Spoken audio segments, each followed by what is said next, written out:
The idea of a dystopian Britain depicted as a totalitarian nightmare.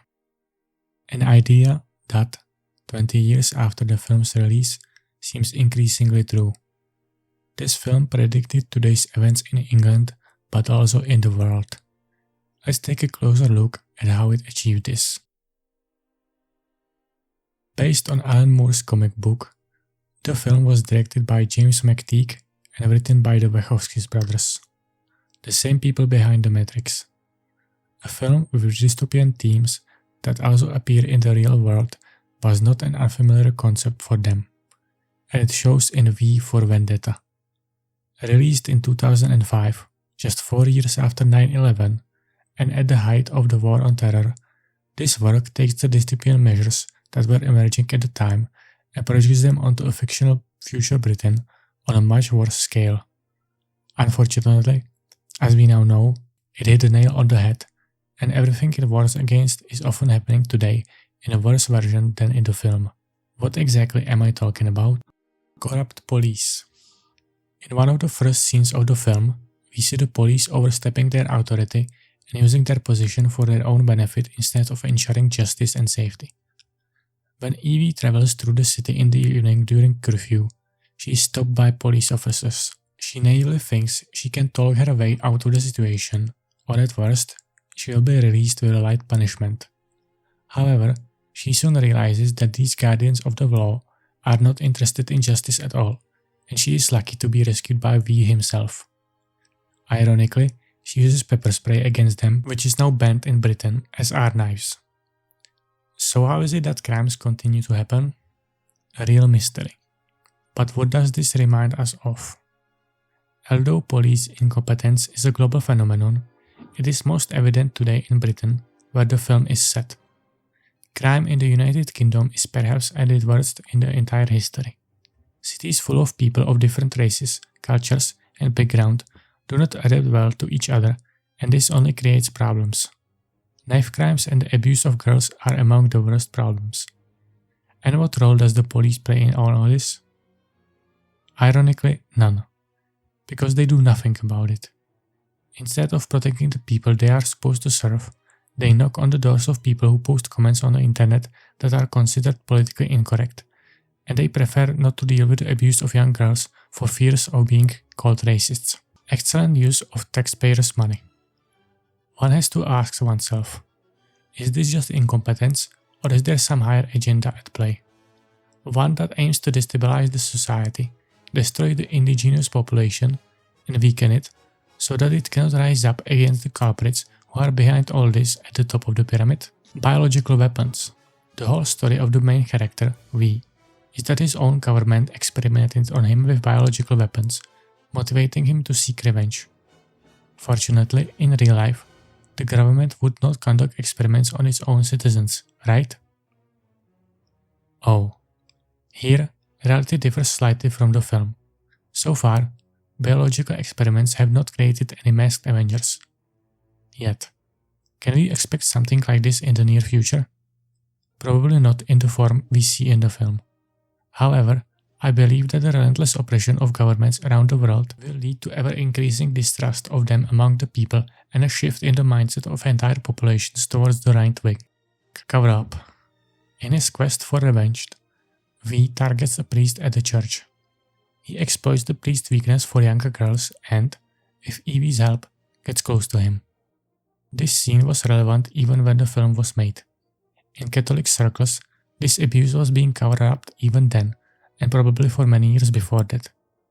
However, after 2019, it reached a new level. That was the year Jeffrey Epstein, a human trafficker, specifically of young girls, came to the attention of the general public.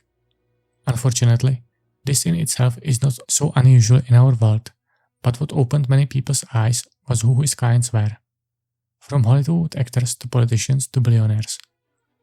To this day, the full list of his clients is not known, even though we know it exists.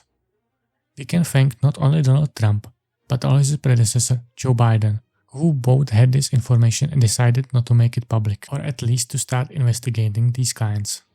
In Donald's case, it is even worse because he decided to start claiming that no such list exists, even though he had previously said that it did. Why is he doing this, and why did the Democrats who were in the power before him ignore all this? The answer is simple. They are all guilty. Like the well-known Freemason symbolism of a two-headed eagle with one body, Democrats and Republicans are two sides of the same coin, only pretending to be different for the masses of their voters, who do not realize that, as is in this film, these parties are just actors wearing masks to hide their true character. Fake news. One of the main features of authoritarian government is controlling the news and spinning stories to their advantage. And that is exactly what is happening today, just as predicted in the movie. She's lying. How do you know? She blinks a lot when she does a story she knows is false. It doesn't matter if the news is just slightly edited to make it look different and portray someone in a different light as it suits, or if the story is completely made up. Both are manipulations that should be unacceptable. Unfortunately, the opposite is true. Fake news is spreading more and more, and it is becoming difficult to discern where the truth really lies. The next time you see a news story that you think gives you a clear picture of the situation, try asking yourself, what is the real story? Who benefits from this news coming to light in this form and being spread by something as thoroughly controlled and carefully crafted as mainstream media?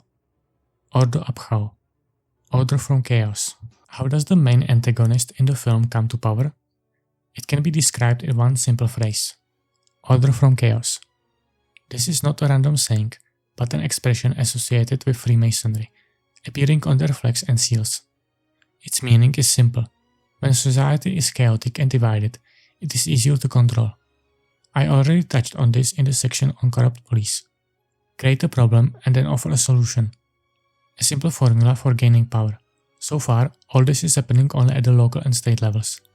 But what is stopping the globalist elite from orchestrating an event on a global scale that would, in quotation marks, unite humanity and establish global government?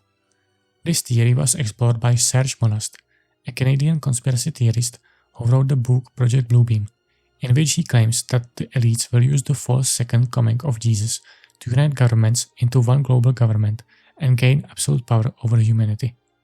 This theory may seem unlikely, but the chances of it happening are increasing every day thanks to the technologies that, according to the theory, will be used for this deception. The symbolism of the mask.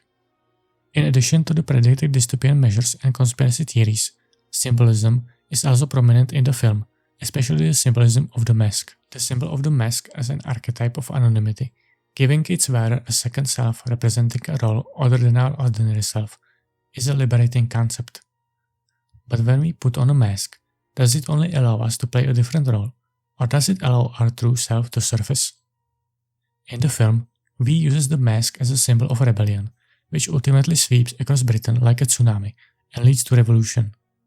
All the inhabitants of the island use this symbol to unite the nation against tyrannical rule. This is why symbols are so important.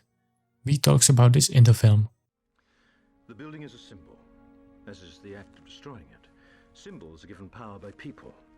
Alone, a symbol is meaningless, but with enough people, blowing up a building can change the world.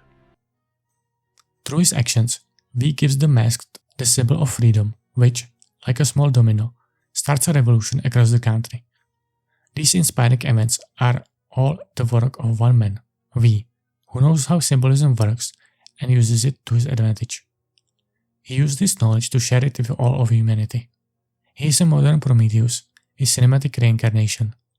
He sacrifices himself to end the old era and start a new one in which access to knowledge will not be controlled by a select group of people, but will liberate everyone and lift them to new levels of consciousness, bringing about an ascent to new heights of perception. However, such an ascent does not always come free of charge, as evidenced by the fates of V and Evie in the film. Both went through baptism of fire, literally in V's case. Their suffering led them to become the best versions of themselves. Is pain a prerequisite for excellence? Not in all of cases, but in many, it is.